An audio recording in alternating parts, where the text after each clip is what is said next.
আল্লাহ তাআলা ৫টি জগৎ সৃষ্টি করিয়াছেন। এর মধ্যে একটি জগৎ হলো রূহের জগৎ, যেখানে আমরা সবাই ছিলাম। যারা আমাদের আগে দুনিয়াতে আসছে, এখন পর্যন্ত আসছে, সবাই আমরা রূহের জগতে ছিলাম। কেউ ওখানে থাকতে পারি না, আল্লাহ তাআলা আমাদেরকে বের করে দিয়েছেন। তেমনি ভাই, আরেকটা জগৎ হলো ২ নাম্বার জগৎ হলো মায়ের পেটে। সবাই আমরা ১০ মাস ১০ দিন কম বেশি কিছু ছিলাম, কিন্তু কেউ চাইলেও আমরা থাকতে পারি না, আল্লাহ তাআলা আমাদেরকে বের করে দিয়েছে। আমরা চাইলেও ২ বছর থাকতে পারি না, ৩ বছর থাকতে পারি না। আল্লাহ তাআলা একটা নির্দিষ্ট সময়ের পর আমাদেরকে দুনিয়াতে বের করে দিয়েছে। ৩ নাম্বার জগৎ হলো ভাই দুনিয়ার জগৎ, যেখানে আমরা কেউ থাকতে পারবো না, আপনিও না, আমিও না। সবাই এই দুনিয়া থেকে একটা সময় চলে যেতে হবে।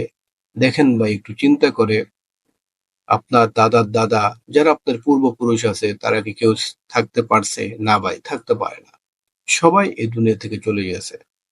তাহলে এখানেও আমি থাকতে পারবো না, কেউ থাকতে পারবে না, চেষ্টা করলেও থাকতে পারবে না।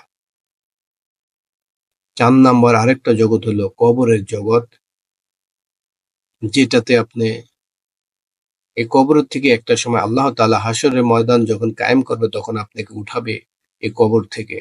ওখানেও আপনি থাকতে পারবেন না, তাই না? ৪ নাম্বার জগৎ। ৫ নাম্বার জগৎ হলো আখিরাতের জগৎ, যে আখিরাতের জগতের দুনিয়া এবং আসমানের মধ্যে যত খালি জায়গা আছে, এই খালি জায়গাতে পুরা যদি শস্যের দানা দিয়ে পুরা পরিপূর্ণ করা হয়, এবং একটা পাখি প্রতি ১,০০০ বছর পর পর এসে একটা দানা খেয়ে যাবে বা একটা দানা নিয়ে যাবে।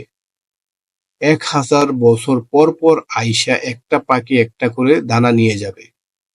তাহলে দেখেন, এই দানাগুলো একটা সময় কিন্তু শেষ হয়ে যাবে। কিন্তু ভাই, আখিরাতের জগৎ এমন, যা শুরু আছে শেষ নাই, কিন্তু আখিরাতের জগৎ কখনো শেষ হবে না ভাই। সেই আখিরাতের দিকে আমরা সবাই রওনা।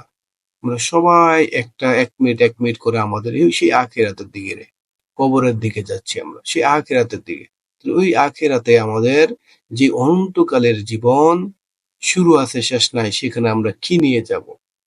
ধন দৌলত, বাড়ি, অট্টালিকা নিয়ে যাব? না ভাই। টাকা পয়সা নিয়ে যাব? না ভাই। সেখানে নেক আমল নিয়ে যাব।